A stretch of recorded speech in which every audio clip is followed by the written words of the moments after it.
Ready for a deep dive? Today we're really going to dig into Islam. Yeah, sounds good. We're talking everything, the history, the beliefs, the whole picture. It's a big topic. It really is. And to guide us through this massive, massive topic, we're turning to Wikipedia's Islam article. It's a good one. It really is. It's dense, but trust me, we're going to unearth some fascinating insights, right? Absolutely. It's easy to get lost in all the headlines, you know? Yeah. But with something like Islam, it's so rich and complex. Right. We have to go beyond the surface level, really appreciate all the nuances. Yeah, we're going to unpack all those complexities today, for sure. For sure. So first things first, Wikipedia tells us there are almost 2 billion Muslims globally. That's like, what, almost a third of the planet? It's a lot of people. And something I find so interesting is that Muslims see Islam not as this like brand new religion, but as the complete version of a faith that prophets like Adam, Noah, Abraham, even Jesus. They were all a part of it, right? Yeah, and that's a really important point to start with. Yeah. Because it's all about understanding how Islam sees itself within this long, long line of prophets, this lineage of Abrahamic traditions. Yeah. Kind of like a family tree of faiths, you know? Okay. Judaism and Christianity, they share those roots with Islam. Okay. And the Quran, for Muslims, and this is important, they believe it's the direct word of God, revealed to the Prophet Muhammad. Right. It's seen as the final chapter in that story, and it's a perfectly preserved chapter, Yeah. building upon those earlier revelations, not replacing them. Okay, that makes sense. So speaking of foundational elements, there are the 5 pillars of Islam. We've all heard of these. Prayer, charity, fasting during Ramadan. Right, the basics. But for someone who's just like dipping their toes into understanding Islam, what's the deeper meaning behind those pillars? Well, think of the pillars like cornerstones of a Muslim's life. Like, we all know routines are important for building good habits, right? Right. The 5 pillars, they work in a similar way, but for a Muslim's spiritual life. Okay. Like prayer, for example. It's not just about going through the motions. You're carving out these moments in your day to connect directly with God, find peace, find guidance. Right. And then you have zakat or almsgiving. It's more than just charity. Right. It's about acknowledging that everything we have is ultimately a gift, and we have a responsibility to use those gifts to help others. Right. So it's like building empathy and gratitude like right into your day-to-day life. Exactly. It's about recognizing that shared humanity and our responsibility to one another. I love that. Okay, now this is where things always get a little fuzzy for me. Sunni and Shia Muslims. Yeah, I get that. We see those terms all the time. All the time. But I'll admit I'm not always clear on the distinction. That's a common point of confusion. Yeah. Imagine a family, right? Deeply united by their core beliefs. Okay. But then there's a disagreement about the best way to move forward. Okay. That's essentially what happened after the Prophet Muhammad died. There was a difference of opinion about who should lead the Muslim community. Right. And over time, those different perspectives on leadership, they evolved into these different interpretations of Islamic law, Islamic practice. And that's how we got the 2 main branches of Islam we know today, Sunni and Shia. So it's not about one being right and the other one wrong, but rather they're 2 branches stemming from the same root. Precisely. And it's crucial to remember, even within both branches, you have this spectrum of interpretations, practices. Right. Because like any large family, you're going to have diversity of thought. Exactly. It's about embracing that diversity, those different perspectives within the faith. Okay, this next bit completely blew my mind when I first learned about it. The golden age of Islam. It's this period where Islamic scholarship was like light years ahead of everyone else in medicine, science, mathematics, you name it. It's astounding, isn't it? It's astounding. This was a testament to the power of cross-cultural exchange, intellectual curiosity. Imagine a world where knowledge wasn't confined by borders. You know, it flowed freely between civilizations. Yeah, I love that. That's essentially what was happening during this golden age, roughly the 8th to the 13th centuries. Wow. Islamic scholars, they weren't just preserving ancient Greek, Persian, Indian knowledge. They were building upon it, pushing the boundaries of human understanding. It's incredible. It's like they took those ancient seeds of knowledge, planted them in fertile ground, just watched them blossom. And what I find so fascinating is we often study these different fields in isolation, like medicine over here, astronomy over there. Right. But during this golden age, it was all interconnected. Absolutely. Scholars weren't confined to those narrow boxes of expertise. They moved seamlessly between disciplines, recognizing that interconnectedness of knowledge. And that's how you get breakthroughs, when you can connect those unexpected dots. So for sure. And speaking of connections, remember how we talked about Islam viewing itself within this long line of prophets? Right, right. Well, the Wikipedia article goes deeper into that, Yeah. talking about angels, revelations, prophets. Like, we're peeling back these layers in a really fascinating story. Yeah. So how do angels and revelations fit into all of this? Yeah. Because it does feel like we're diving into this whole other dimension of Islamic belief. It's all part of the same tapestry. Remember, Muslims believe that God has been communicating with humanity throughout history, Right, sending revelations messages through these chosen messengers, the prophets. right. They revere figures like Adam, Noah, Abraham, Moses, Jesus, just like in Christianity and Judaism. Okay. But they believe that the original messages of these earlier prophets, they were altered over time, misinterpreted. So they see the Quran as like the final uncorrupted edition. Precisely. The Quran is believed to be the literal word of God revealed to Muhammad over a period of 23 years Wow. through the angel Gabriel. Oh. And this is where angels come in. In Islamic belief, angels are these celestial beings created by God to worship him, carry out his commands. Right. They're messengers, kind of intermediaries between God and humanity.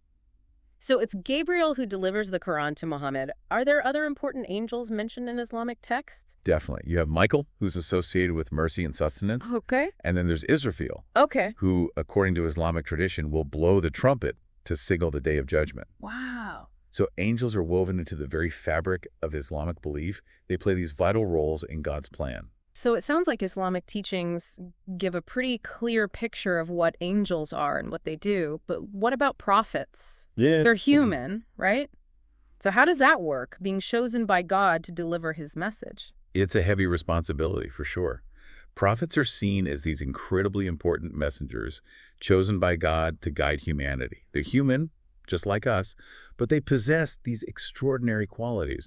Wisdom, piety, this ability to communicate directly with God. Right. And Muhammad is considered the final prophet in Islam, the seal of the prophets. Okay. Meaning his message, it completes God's revelations to mankind. He's like the ultimate spokesperson. Exactly. I like that. The Wikipedia article also mentions something called the Sunnah. What exactly is that, and how does it relate to the Quran? Okay, so think of the Quran as the foundational text of Islam. Right. The Sunnah is like this practical guide to living out those teachings. It refers to the example set by Muhammad's life, his actions, his sayings, his character. So if the Quran is like the rule book, the Sunnah is like watching someone play the game really well and learning from their moves. That's a great way to put it. Muslims believe that by following Muhammad's example, they can better understand God's will, live a life that is pleasing to him.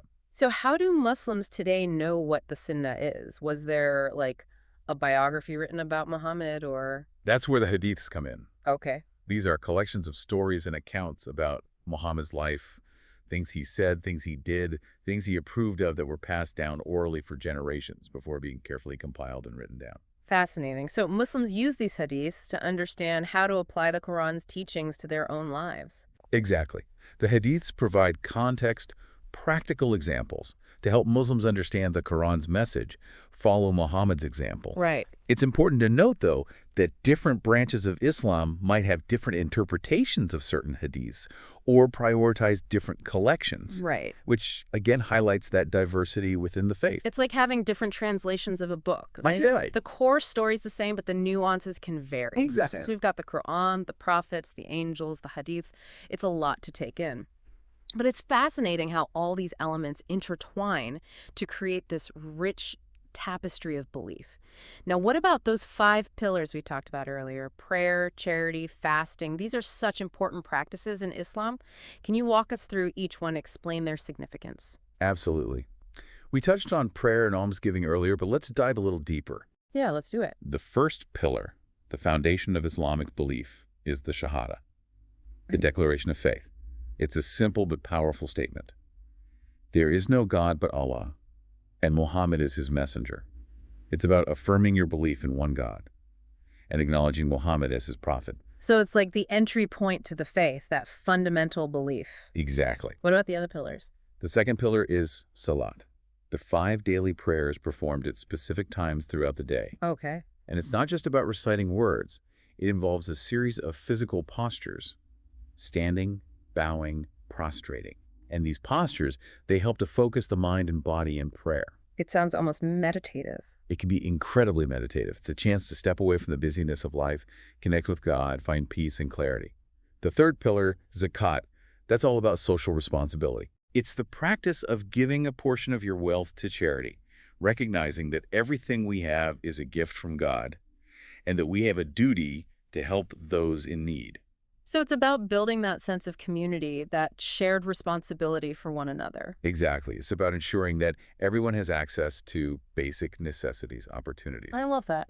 Then there's Psalm, the fourth pillar, which is the practice of fasting during the month of Ramadan. Ah, Ramadan. It's one of the most well-known Islamic practices, but I'll be honest, I don't think I fully understand it. Sure, during Ramadan, Muslims abstain from food and drink from dawn until sunset. Wow.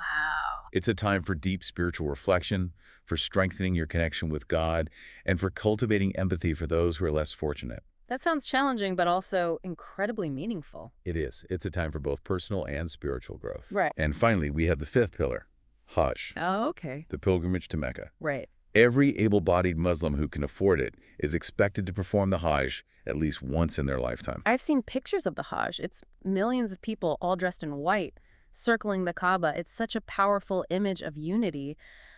What's the significance of this pilgrimage? It's about retracing the steps of the prophet Abraham and his family, commemorating their sacrifices, and reaffirming your submission to God. Yeah. It's a journey of a lifetime, both physically and spiritually. Wow. You have millions of Muslims from all walks of life, from all over the world, coming together in this one place, wearing the same simple clothes, performing the same rituals, all equal in the eyes of God. Wow, that must be an incredibly profound experience. Okay, so we've got these 5 pillars, these foundational practices that help guide Muslims in their daily lives. But the Wikipedia article mentions other aspects of Islamic tradition too, like Islamic law or Sharia. This is one of those topics that often gets portrayed very negatively in the media. Can you clarify what Sharia actually is? Sharia is often misunderstood, misrepresented. It's not some draconian legal system focused solely on punishment. It's a much broader concept that encompasses Islamic teachings on how to live a life that is pleasing to God. So it's more about guiding principles for living a moral and ethical life. Exactly. Sharia is derived from the Quran, the Sunnah, and other sources, and it covers a wide range of topics, from personal conduct and rituals, like prayer and fasting, to social interactions, family matters, financial dealings. It's about striving to live in accordance with God's will in all aspects of life. So it's less about specific laws and more about a framework for making ethical decisions. That's a good way to think about it. It's about understanding the principles behind the rulings and applying them to your own life in a way that aligns with your conscience, your understanding of Islam. That makes a lot of sense. But I imagine there are different interpretations of Sharia, just like there are different interpretations of religious texts in any faith, right? Absolutely. It's not this monolithic system with one fixed interpretation. Right. There are different schools of thought within Islam, and they may have varying views on specific aspects of Sharia. So how is Sharia applied in the real world? Because it's such a multifaceted thing. That's where things get even more nuanced. Right. The way Sharia is interpreted and implemented can vary widely depending on cultural and historical contexts, Okay.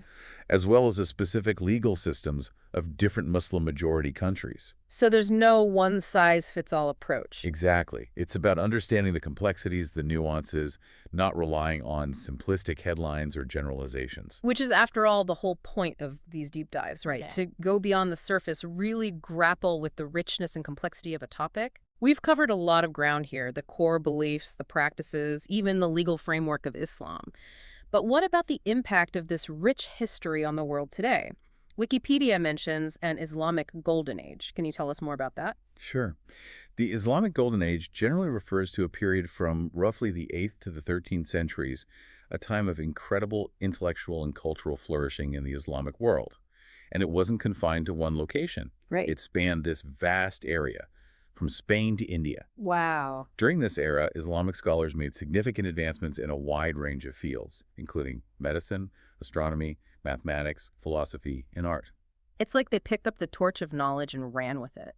Were there any specific figures who stand out from this period? Absolutely.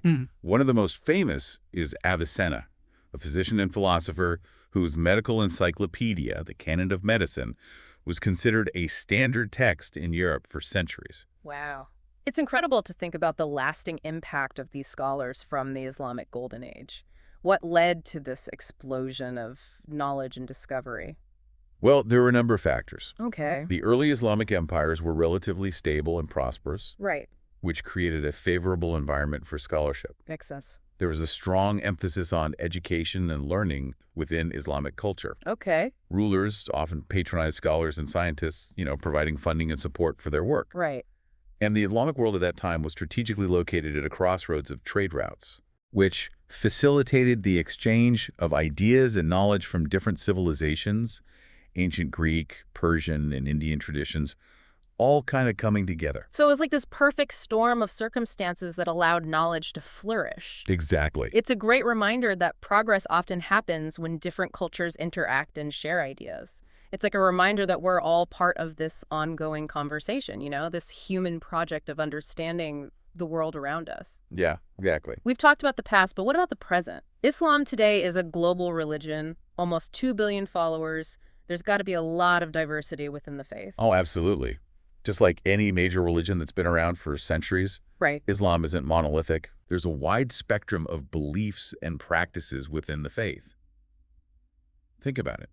You have Muslims living in all corners of the world, each region with its own unique history, culture, social dynamics. Of course. It would be impossible for those factors not to influence how Islam is practiced and understood.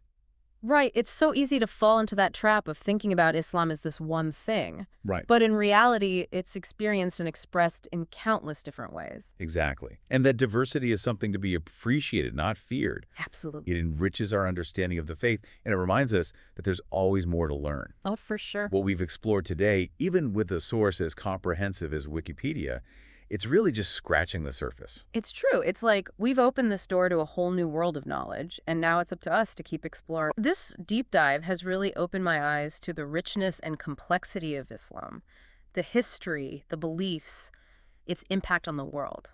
It's a fascinating faith for sure, with so much to uncover. It really is. And I think for anyone listening who's feeling inspired to dive a little deeper into the world of Islam, where would you suggest they go next? What are some good resources or avenues for further exploration? Well, you could start by exploring the Quran itself. Okay. There are many translations and commentaries available online and in libraries. And don't be afraid to, seek out perspectives from scholars, writers from different backgrounds, schools of thought within Islam. Right. Get those different perspectives. Exactly. The more diverse your sources, the richer your understanding will be. That's great advice. This has been an incredible journey, and I have to say, I've learned so much. Thanks for being our guide through the fascinating world of Islam. It's been my pleasure. The journey of discovery never truly ends, does it? It really doesn't, and I think that's what makes these deep dives so rewarding. I agree. Well, until next time, keep exploring, keep asking questions, and most importantly, keep learning.